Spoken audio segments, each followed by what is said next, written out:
there's that. Here's what I'm doing today. Today, I am converting a Chevy floor pan into a Pontiac. Here's all the holes. So I'll replace this floor pan, hopefully get most of it fitted up today.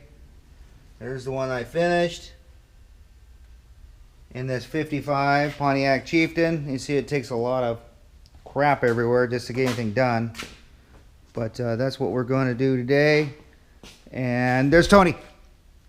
And we're going to test the camera out and see if we can get a better picture. Because the guru showed up and said, I'm not doing it right.